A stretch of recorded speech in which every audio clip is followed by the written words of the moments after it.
Hello, welcome nerds. It's me, John Compton.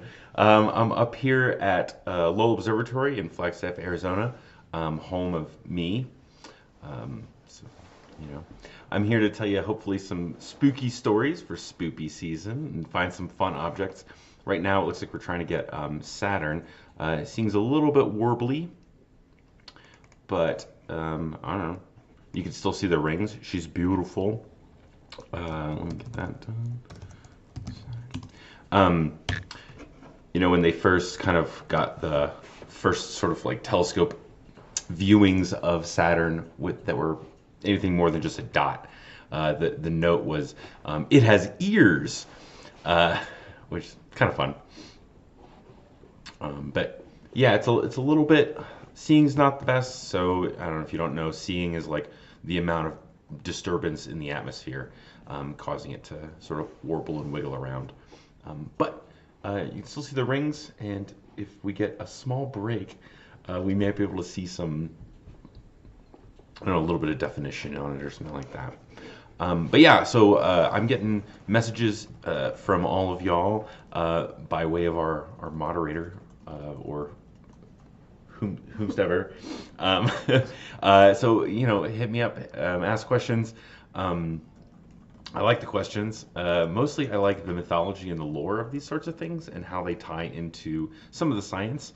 The science is cool, the science is fun. If you ask me how far away a thing is, I probably won't know the answer. My go-to answer is, well, I can't reach it with my outstretched arm, so it has to be farther than 8 feet. But I don't know like how many light years a thing is usually. I don't know. So many numbers. It's like a gallon worth of knowledge in a teacup-sized brain. Some stuff's gonna flow over the edge. But yeah, so like let's let the chat kind of feel things out. Everyone get situated, and then we'll start looking around at some fun stuff. I'll tell you some mythology and some fun spooky stories if I can. But anytime you've got some fun questions, please let me know in the chat. And if you have like object requests, we can try and accommodate them. I've got some ones that I kind of want to go to because they're the stories that I know and are fun. But yeah, we always take requests. Yeah, so perhaps we can switch to something. Maybe let's pop it on Jupiter for a little bit. See how Jupiter looks. Jupiter should look a little bit better with the poor seeing because you're not going to notice it as much.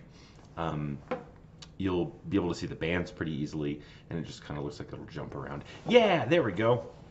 I always like to mention that Jupiter is Thor in Norse mythology, and Jupiter was obviously Zeus and things like that. Let's swap this around. But yeah, the bands in Jupiter are kind of interesting in that,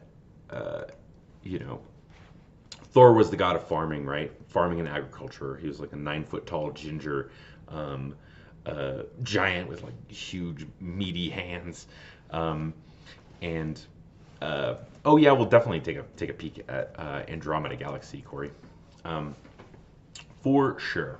Maybe we'll save it for a little bit later. We'll kind of cross the sky as we can. But yeah, definitely want to catch Andromeda because that's a fun spooky story, involving sea monsters and witchcraft and all the fun stuff. But yeah, so Jupiter there, we've got the orange bands and the white bands, and it's not too thin of a metaphor that the orange bands are sort of oxidized material, which is, they've been affected by the sun, to be honest. So it's almost like Jupiter has a little sunburn band going around it, which is kind of fun. We can't necessarily see the spot right now. We can't see a lot of the definition because of the blurriness. But maybe we'll look for something that we don't mind bad seeing to look at. Let's take a peek at. I kind of want to cross way over. Well, you know what? Let's try for Andromeda. That's going to be a little bit diffuse.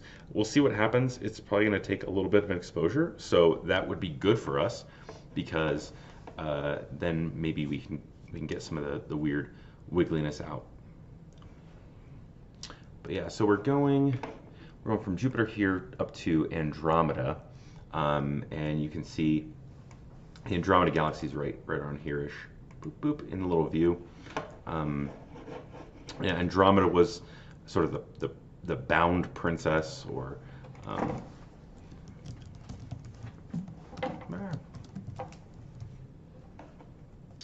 oh yeah. So what we're realistically looking at there is the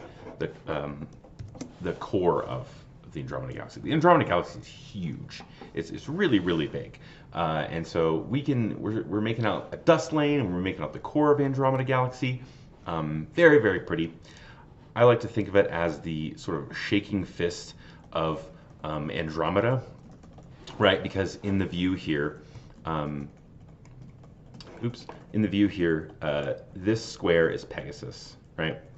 And you know, you can view these constellation arts any old way you like, right?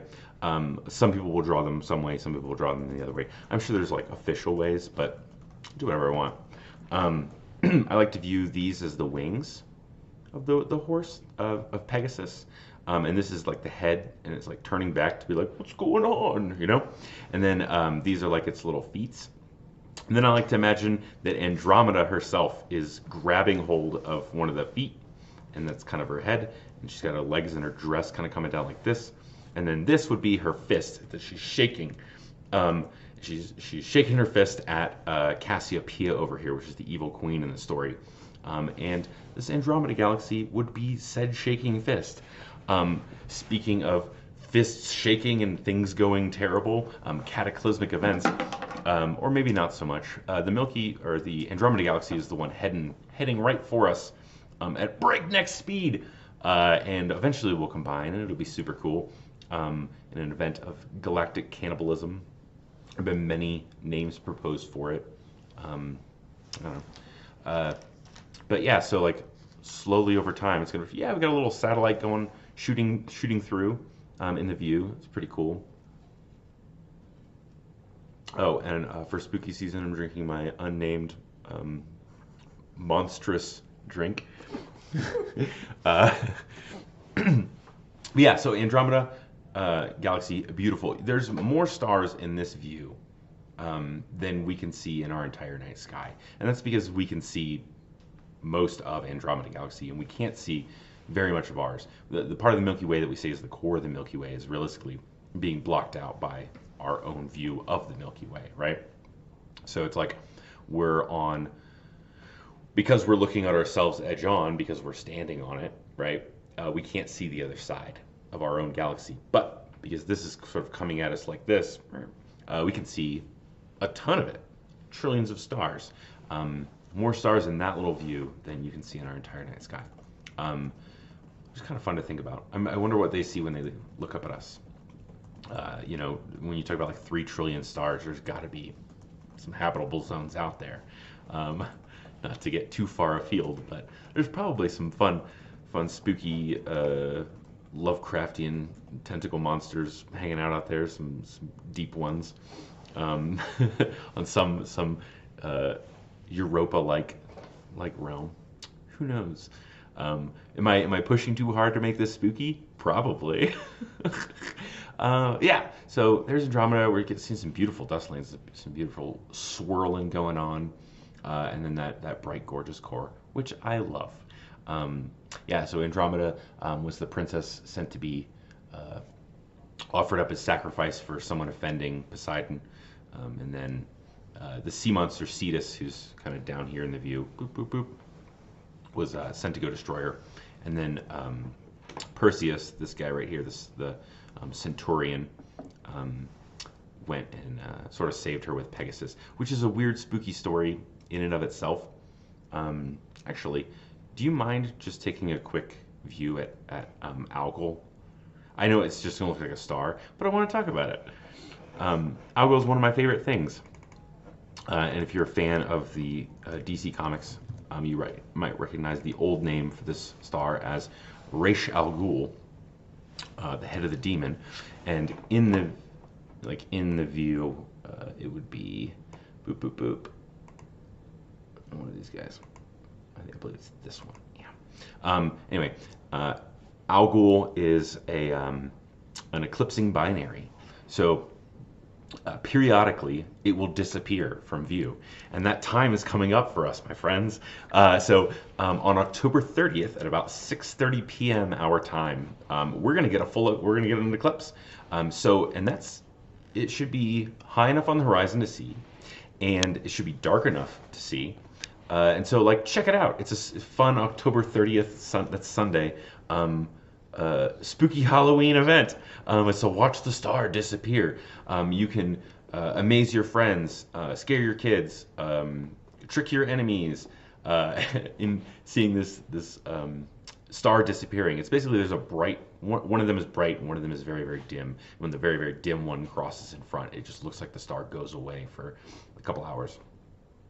So it's supposed to be the rotating head of Medusa.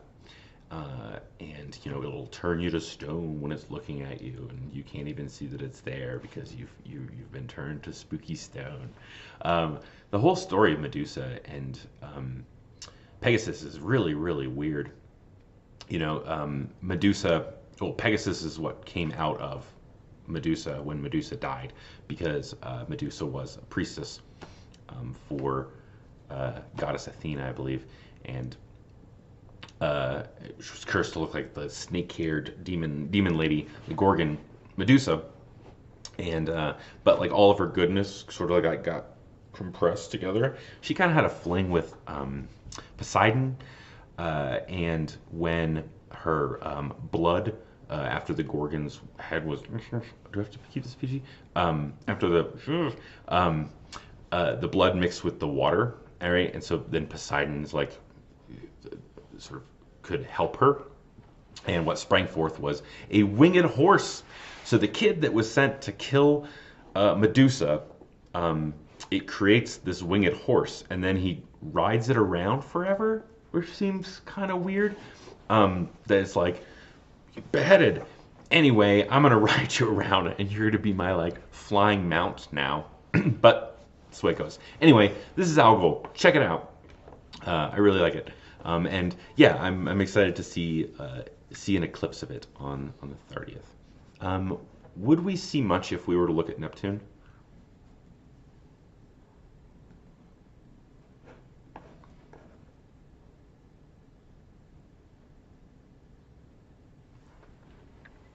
Ooh, okay. Who's my stand-in Avenger? Man. Oh no. I gotta think about that. So,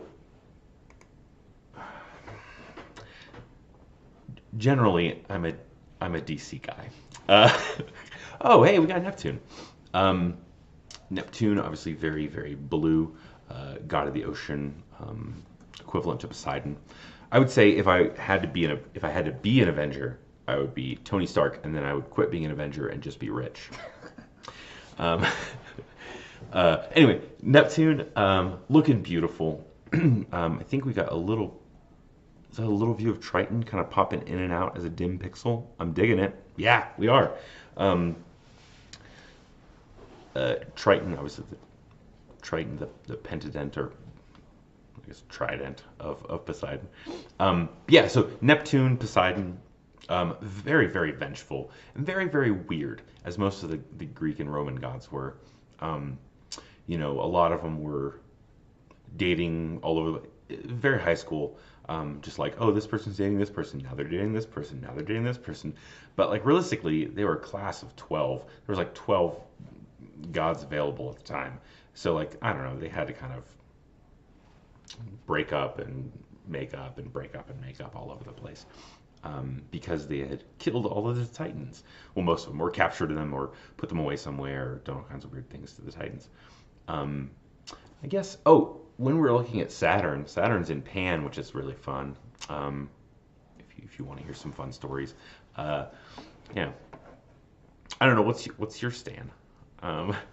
What's your Avenger stand? And if we want to talk about like DC, I really like Solomon Grundy is a big one, but I'm kind of a villains guy. Anyway, Let's see what else we can get. We looked at Andromeda. Could we do just any old part of the Perseus double clusters? Gotham Knights. Misha. Misha Collins. Oh yeah. Solomon Grundy. Was it the Long Halloween where he's got like where Batman gets him with the flare? That's always a cool scene. Like, oh no, who was it? That wasn't Loeb. That was Frank Miller, right? Frank Miller Batman is the coolest Batman. Anyway, try for some Perseus double cluster. Any old part of it is fine. The reason I like the Perseus double cluster is because it's the fringe of the Centaurian. So Perseus, obviously was one of the heroes, probably partial god. I never remember. They're always like, oh, I'm like 1/3 god, like I'm 2/3 god, I'm like half god, I'm like quarter god. So just get over yourselves. But it's so if we look at the view of Perseus here, it's supposed to be, this is his head, right? And he's like sort of like leaning forward and holding, oh, you can't see my body. He's leaning forward and he's holding his arm way back as if he's going to like do a haymaker punch kind of thing. And here, I'll switch views to make it a little bit easier. However you see my thing while we adjust and move around. So he's holding back Medusa's head here, right? And that's where we get the eye, Algol. And then his like legs are going down like this, and I don't know what that is. A spur on one of his boots, maybe. Who knows? But this fuzzy patch up here is what we've got in the view. And that's meant to be like his Centurion fringe on his helmet, which I think is really, really cool. There's a third little star cluster in that zone that, you know, there's too many to see right now, and we're barely getting these two in. The Perseus double cluster, which is very, very beautiful. Two little star clusters that are near each other. And I just think that they're neat because they're part of his helmet. And like it's like someone looked up at the sky and said like, oh, that's that hero Perseus, and that's got to be his gladiatorial helmet fringe up there. So I don't know, it kind of fits with the idea of costuming and also cutting off the heads of demons. Yeah. Take a moment to admire that. Yeah, Perseus double cluster is one of the ones that you could probably see with your naked eye on even an okay night. It's obviously located right around here. The trick to finding it is just to find Cassiopeia up here, which looks like the M or the W or the E or the 3, depending on how it looks, or the rotation, right?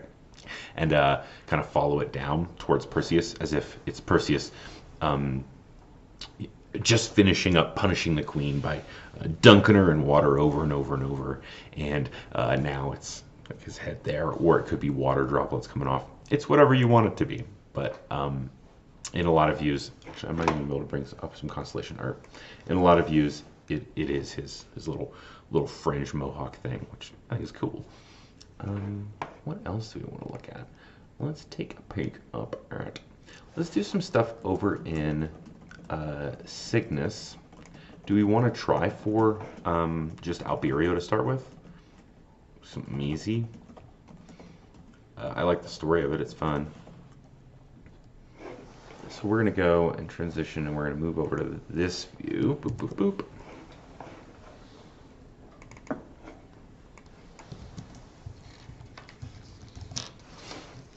think that's how you spell it. Might be an E.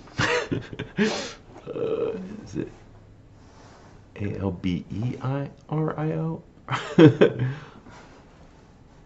Oh, okay. Thanks.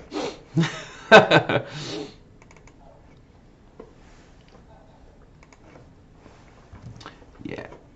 Oh, beautiful. So the reason I love this so much is, you know, sometimes you'll hear it called like the dancing star, or you'll hear it called like the not the disco star. It's got a bunch of weird names that relate to it twinkling. So you can see it's a double star or binary star. One of them is blue, and one of them is quite orange, right? And you know, They move around, not in a speed that we can see, but they do. Right, and the blue one is blue because it's burning hotter, and the orange one is orange because it's burning cooler. It's cooling down. They think that the orange one, for a while people thought that, well, one must be young and one must be old. The blue one must be the young one, and so for a while people talked about it as sort of the grandfather and grandson star, like the old star kind of holding the baby star. But it's a lot more evidence is kind of suggesting that the big one just ate up more stellar fuel early on, and then kind of like accelerated its life cycle by being a little bit greedy with all the stellar fuel, all the hydrogen and stuff like that. And so it's kind of dying off. It's kind of cool because it's called Albirio, which means the beak, and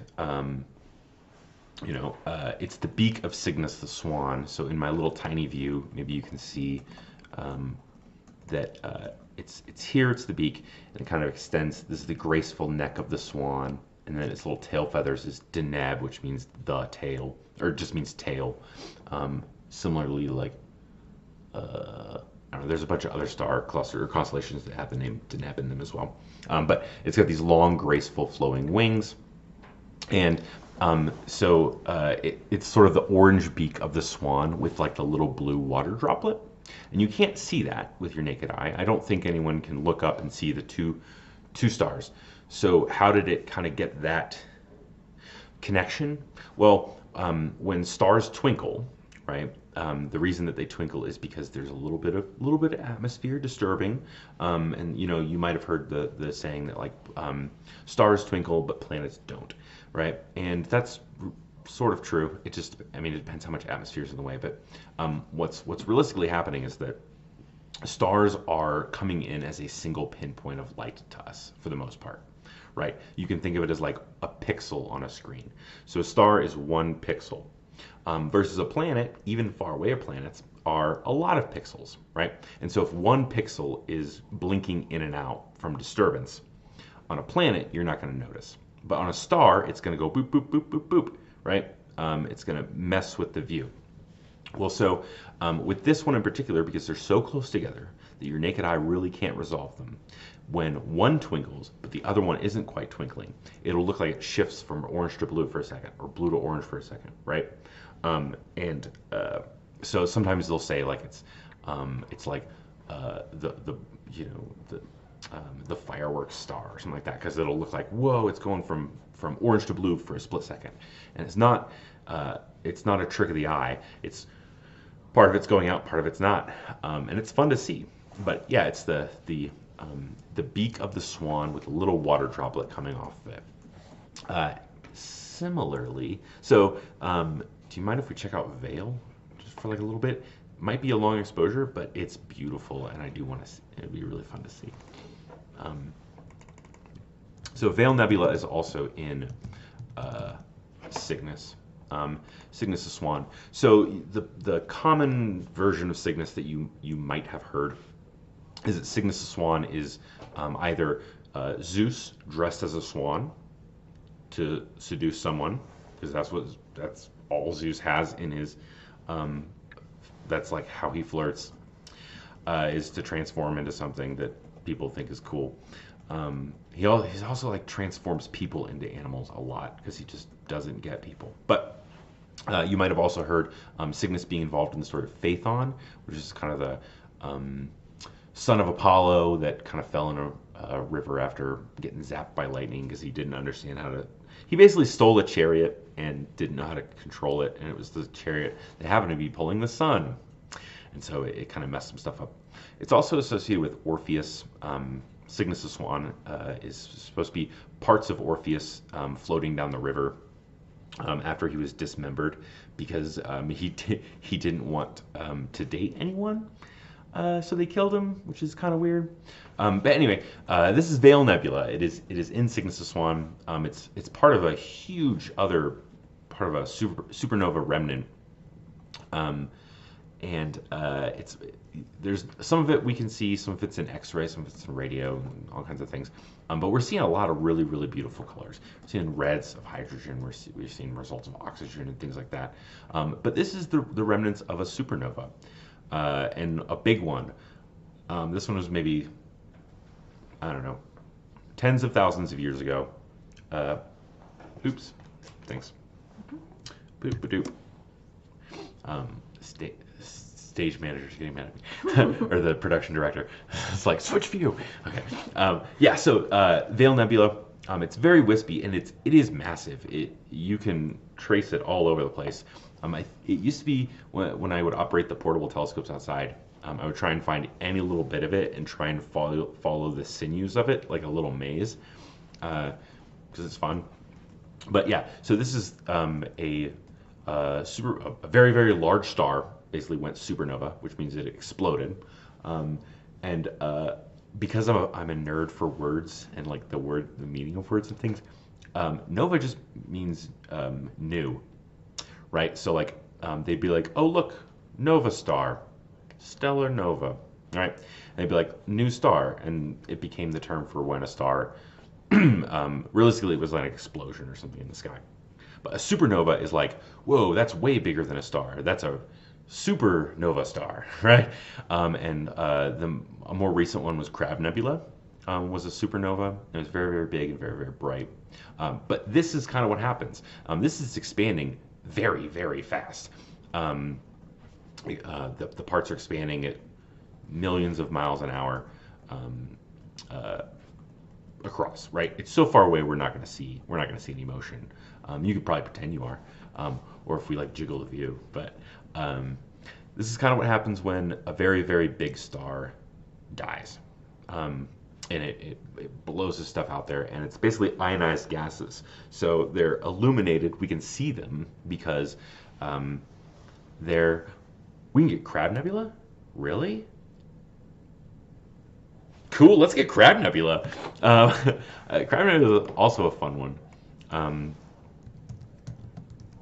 Oops. Crab Nebula was a more recent supernova remnant. Why can't I spell crab? It's like 4 letters. So Crab Nebula is in Taurus, sort of near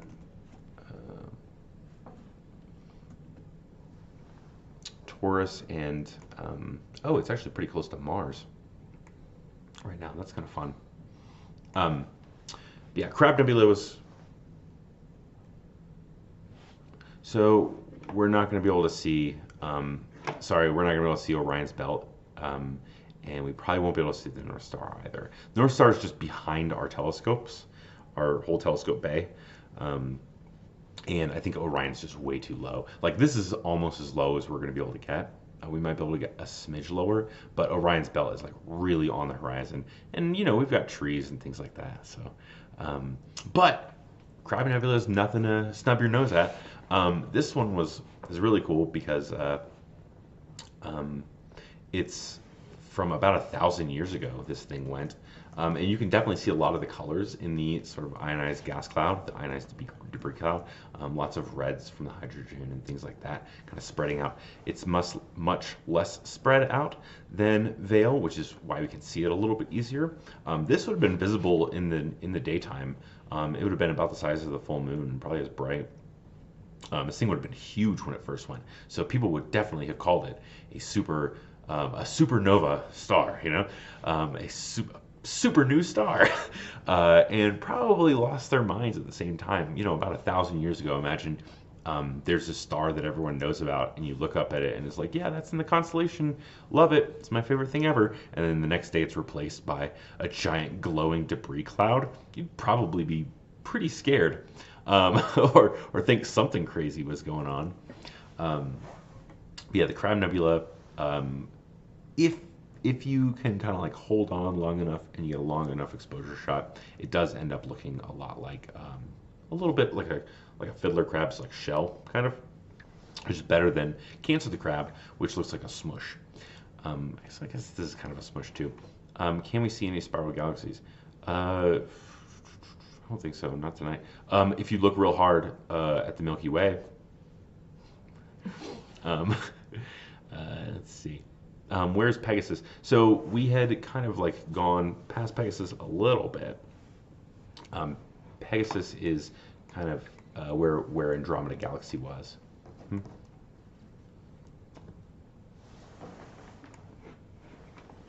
Oh, scroll on. Oh, M33. Hey, we can see M33. Okay. Your wish is our command. Oops.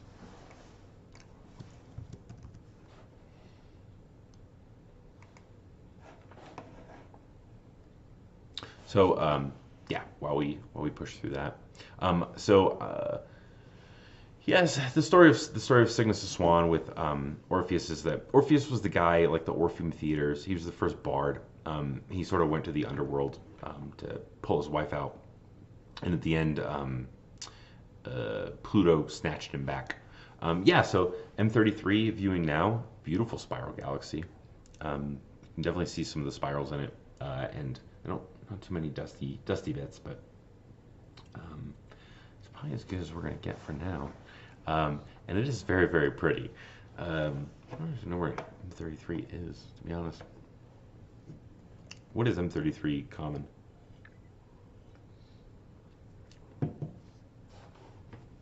Oh, cool. Triangulum or pinwheel. Yeah, I guess pinwheel makes sense for a spiral, right? Not the M101 pinwheel, the other pinwheel. Or triangulum. Yeah, Zach, we were looking at a couple planets earlier. We might look at another one a little bit in a little bit of time once it gets a little bit higher. I'd like to look at something a little more warlike for Halloween. Yeah, M33, gorgeous spiral galaxy, right? Galaxy spiral for the same reason that everything kind of resolves as a disk in outer space, but a disk that's not connected by anything but gravity, so it kind of like loops in on itself. Eventually it'll lap over and over in itself and look really cool. I don't know too much interesting facts about Pinwheel, except that it is a spiral, and I can tell you facts about spiral galaxies in general.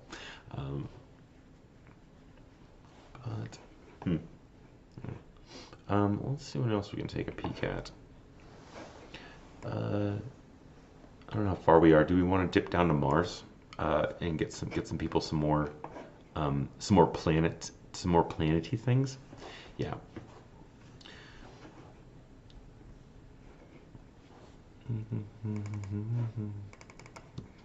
Mars.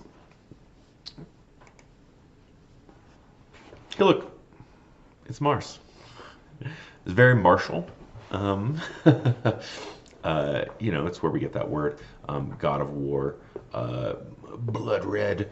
The God of War is followed by its moons, Phobos and Deimos. Fear and panic or whatever. Yeah. Spoopy cool. It's our little pumpkin planet for Halloween. This observatory was founded to look for life on Mars, and I believe that we will find that life on Mars relatively soon. I don't know much about. Oh, we could look at Capella, little goat star. Yeah. So this is this little planet here. Next nearest little duder is why we have this observatory. To look and see if there's alien life out there, and yeah, I believe that we will have life on Mars within the next 50 years, as this generation grows a little older and becomes the first Martian colonists, and then we'll have life there, and probably someone won't wash their boot, and we'll get some weird bugs or something. I don't know, but I do think it's very pretty. Yeah, and it's where we get like martial arts and martial law and war things. When something is from a planet, we would say it's we use the suffix "ian," so like Mercurian would be things from Mercury, and then IAL, right, to mean like of and relating to it. So like Martian are things from Mars, and then martial is of and relating to Mars, just like Mercurian and Mercurial, right? The mercurial god going in retrograde all the time or whatever. And so we get that. Anyway, John's word nerd corner for now. Yeah, let's see what else we can find that would be fun. We could get Capella. Capella's pretty. Capella means little baby goat. It's kind of fun. The whole constellation of Capella, and then to a degree like the Hyades, so like parts of Taurus, are all kind of wrapped up in a bunch of different constellation mythologies throughout history, and it's one of the big examples of when we see a lot of cultures crossing together and mixing. So Capella is supposed to be, or Capella is the goat, right? In Auriga the charioteer, and it's a chariot, so it's the guy that invented the chariot, right? And yeah, just a regular chariot. Well, this constellation was also associated with Thor's chariot that was pulled by two goats, his little wagon chariot pulled by two goats. And so then we mix up the stories, and it's and in the story of Thor with the chariot, some kids broke his goat's leg, and he has to care for the goat, and then it's being pulled by kids. Well, those stories are now culturally smushed together, and now Auriga is like a Roman chariot, but pulled by goats, and then there's like a person holding it and like training a new little baby goat. Not associated with a cappella. I think it's just coincidence.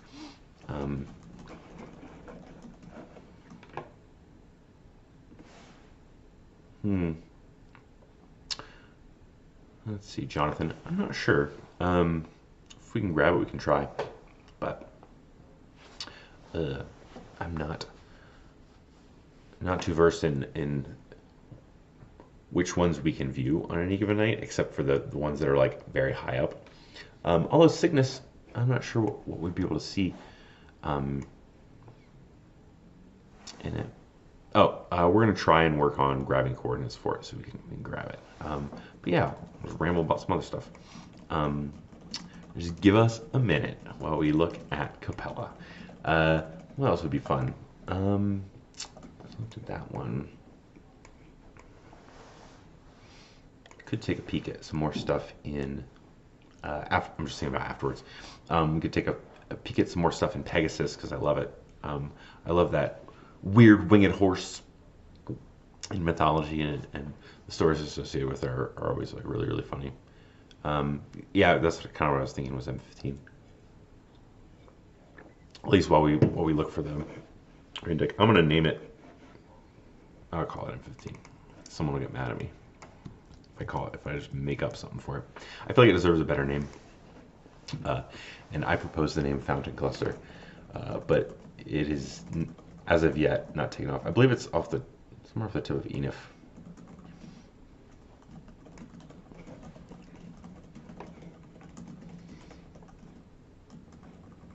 See if I can pull up.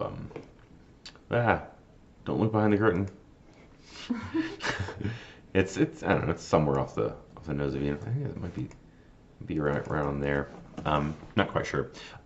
This is one of my super all-time favorite globular star clusters.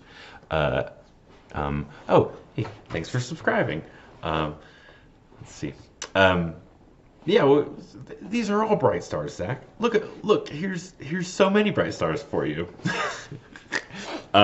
This is a globular star cluster. This is a fun one because at the center of it, it's believed to have an intermediate-sized black hole, which I think is pretty fun.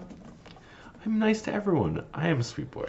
Oh yeah, so for the Cygnus X-1 thing, we do have the Orion deck now, so we can find it afterwards. But this is the cluster that I associate with sort of like Pegasus springing forth, and Pegasus means to spring forth.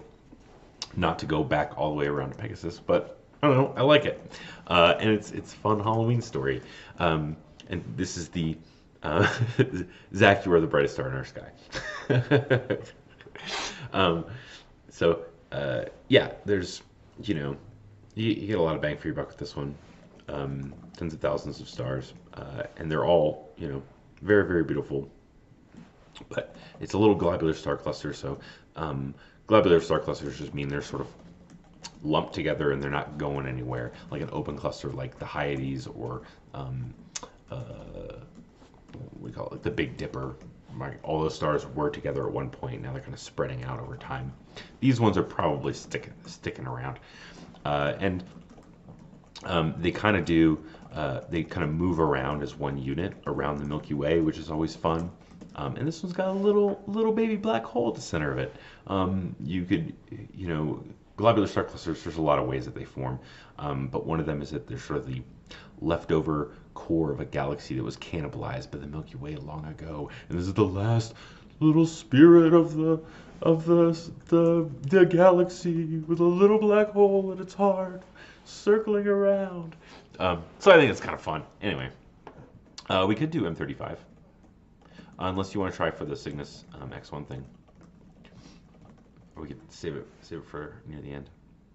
I don't know, whatever you want. Dealer's choice.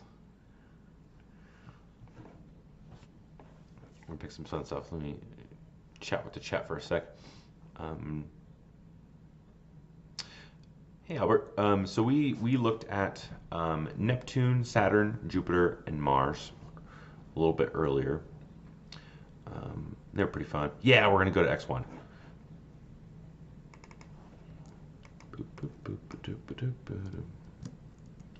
Couldn't tell you much about it, but we'll pop it up.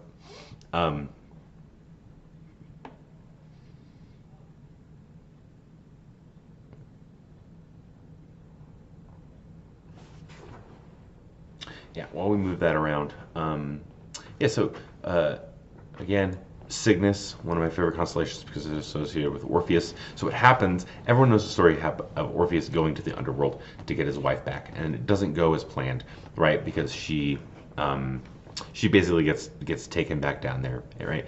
And he had been using his lyra, his lyre, to hypnotize.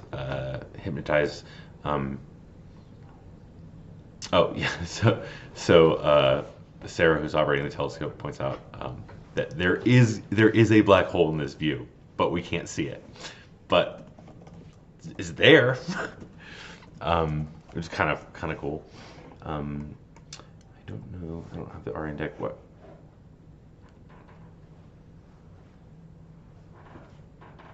Oh, thanks, By the Sea.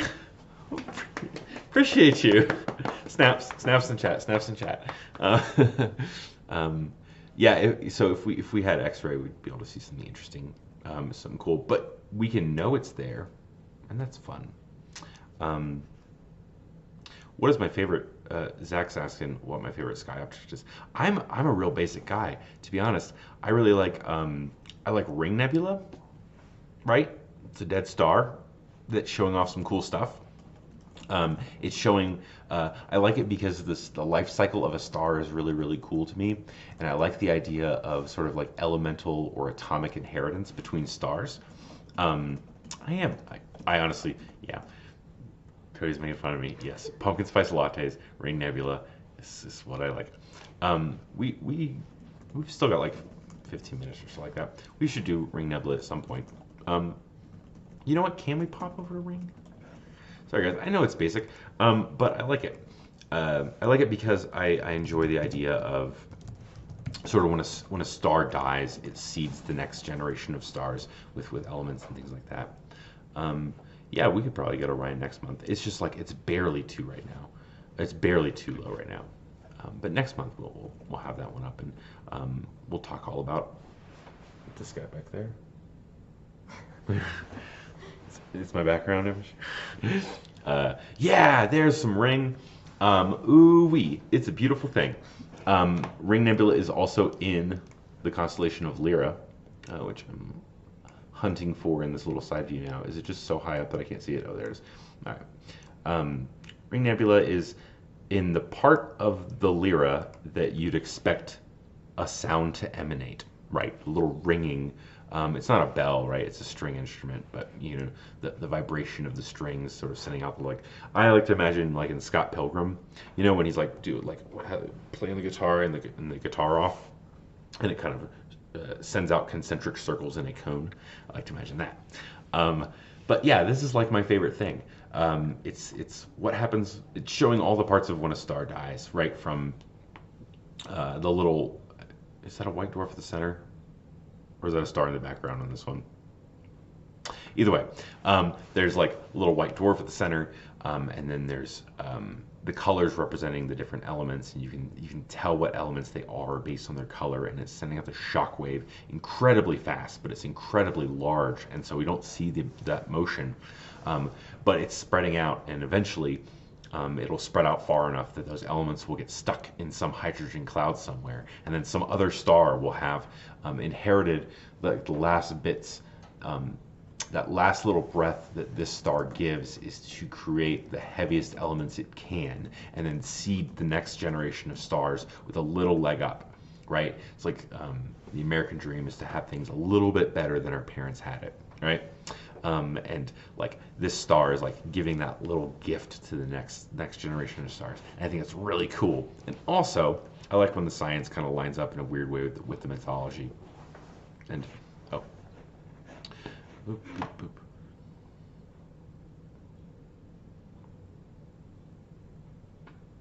boop. Do we want to take a look at M13? Can we? Where is Herc? Bless my soul.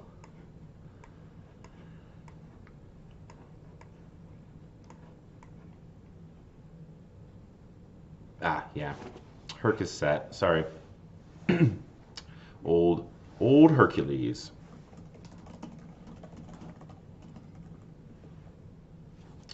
So we are doing a live stream, a 2 a.m. live stream on November 8th for the eclipse. I am? Oh no, I am at 2 a.m. Who signed me up for that? I did. Yeah, no. I'll be doing that. It'll be super fun. I'm a huge fan of the moon in general. I like rocky things. Stellar stuff is cool, but I really like the moon. Luna's a little piece of us. Hecate, the goddess of the moon, is also some cool mythology, also associated with Orpheus sometimes, but more often than not associated with the story of like Persephone and things like that. But she's not up. That's like Virgo territory. Oh, do we want to take a peek at Uranus? Can you see much with Uranus? I feel like it just looks like a cool blue ball.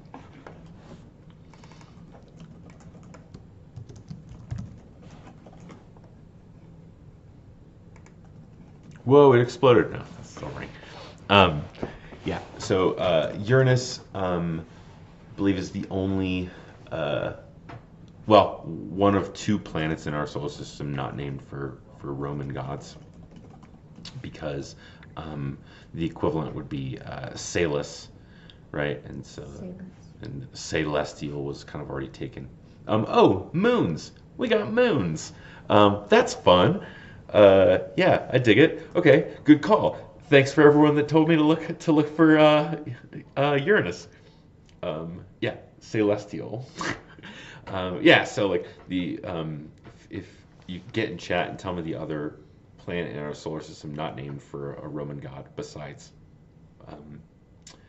Uranus, it'd be neat.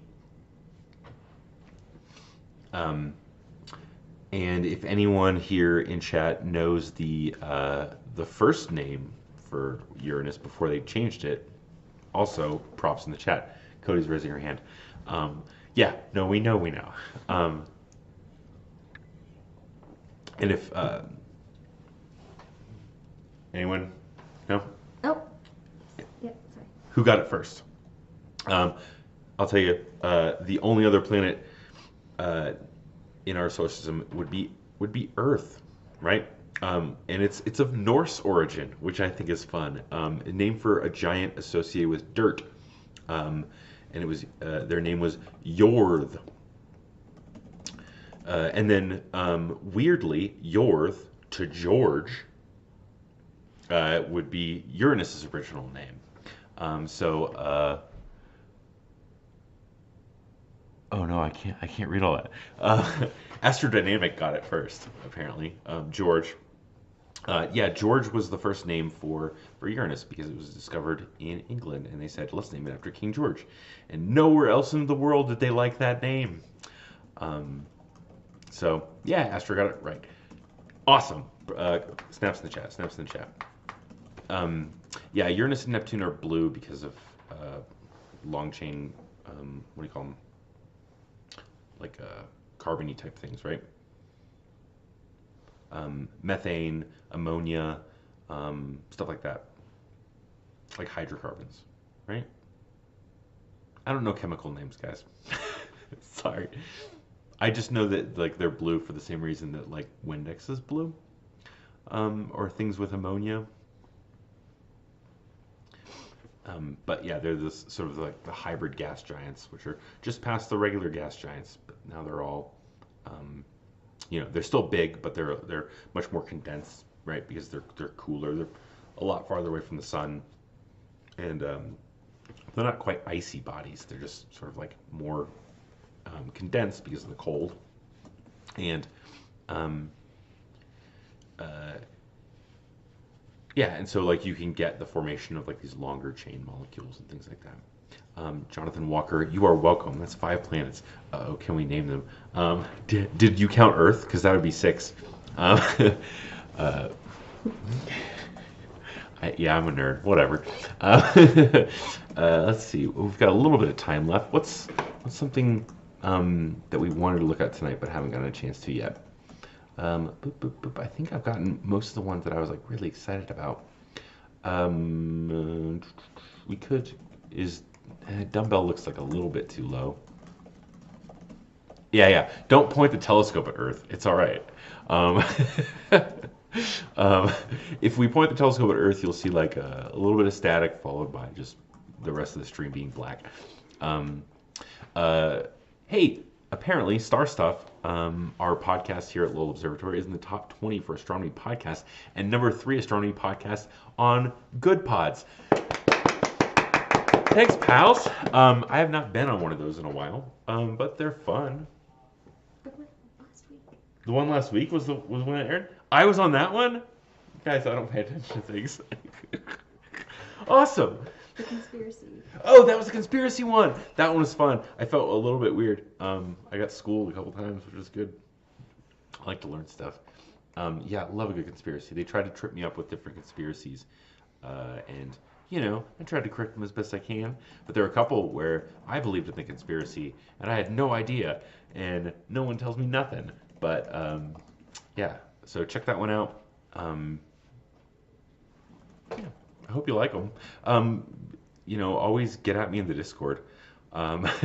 Corrections on correcting John is very easy. So you should get in there and get all the cool points that you possibly can while I post memes and check it every once in a while.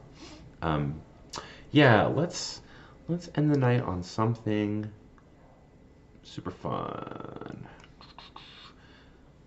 Sarah, any suggestions on what to end? My only thing was dumbbell, but what was it?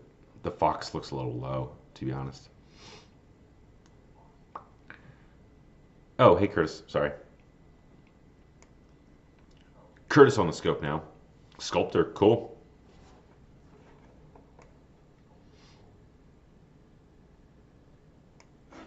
If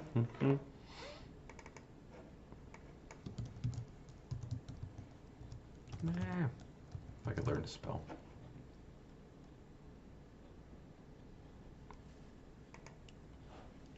Yeah, so we'll take a peek at a fun little galaxy to kind of cap the night, I think. Arcturus.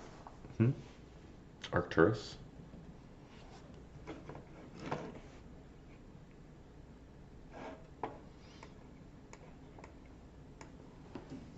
Uh-oh.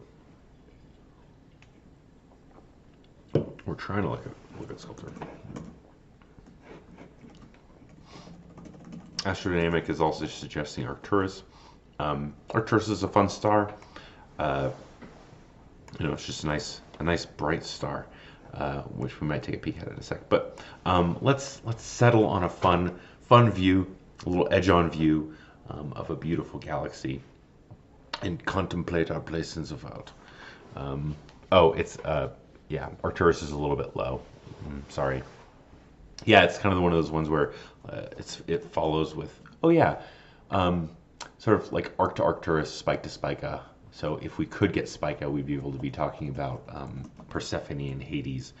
Hades obviously being the counterpart to Pluto, which I guess we like up here because we found it and stuff. I'm being flip. Yeah. No, we heart the Pluto. Hades, Pluto, love it. But yeah, beautiful view. You can see a lot of the dusting, little bits of spiraling. This one looks a lot more dramatic, honestly, than Andromeda is a bit too close for us, so it's a bit big in the night sky, which means it's a little more diffuse, right? The light isn't as condensed. And then when we were looking at Triangulum, we're seeing it edge on, or we're seeing it, face on, which makes it also a little bit more diffuse. But this nice little edge on guy, thanks, Curtis. Good call. Yeah, Sculptor, beautiful stuff. Do we want to? One more time than I thought. What looks fun? What? We looked at Uranus. What are you doing? We can't get anything in. Dumbbell. We could take a peek at Dumbbell if it's not too. Oh, Curtis is informing me now that the Orion Nebula, Orion just got above the trees. I was actually just going to suggest, like, I don't know, like Bellatrix maybe, just any part of the giant. But if we can grab some Orion Nebula, that's the way to go. I do like Dumbbell a lot. Dumbbell's probably my second favorite object, to be honest, because it's sort of the same view that you would get from the same sort of view that you would get from Ring Nebula, but looking from above. Oh, and they're also requesting Dumbbell. Yeah, so there we go. Look, twinsies. It's right behind me. Yeah, Orion Nebula is a stellar nursery, and a gorgeous one at that. You get some dust, some dark nebula in the foreground. Nebula just means cloud, so I can call anything a nebula that I feel like. But we have this dark nebula in front, and then the illumination, the ionization of all these gases in the background, forming stars. It's a stellar nursery. Little baby stars are popping out of this thing all the time. And it's going to be right here, blink, in Orion's dagger and Orion's sword. Yeah, and so this, I guess, is the second or first or one of the other two ends of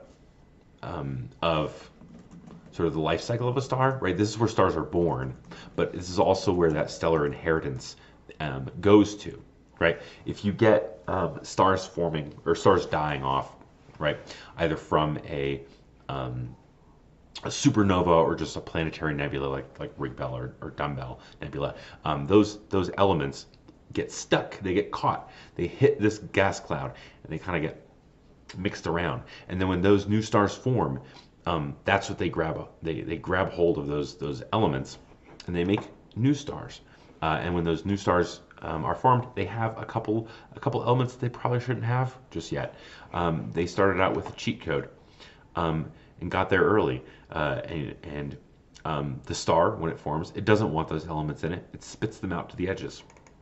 And those become things like the planets and part of the sort of the solar, like the protosolar disk, right?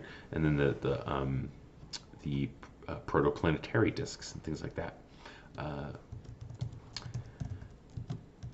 but I love them.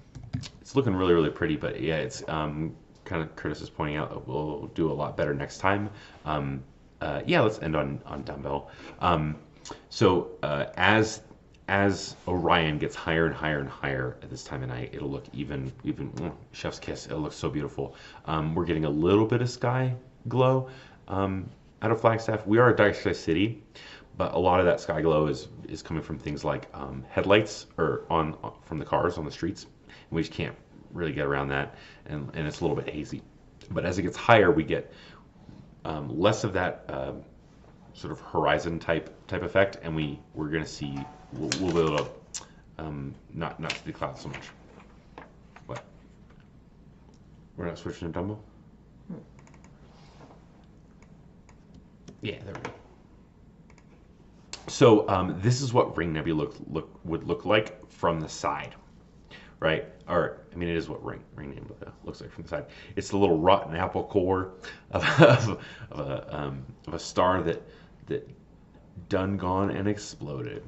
I believe you can see the white dwarf at the middle, or is it just a star in the background? Curtis, do you know? Either way, they form more like an hourglass with sort of a ring of these elemental clouds forming. And again, it's spitting them all out, and they're going to get stuck in something. It is a white dwarf at the middle. White dwarfs are the creepiest thing in the world to me. They're like a hyperheated core of pure carbon that's just like ripping through the universe, man. And then eventually they will cool down into the darkest, maddest black that there is, and it's just still just ripping through the universe, like a bowling ball made of like the color of charcoal, just tearing around. But I think they're very, very beautiful.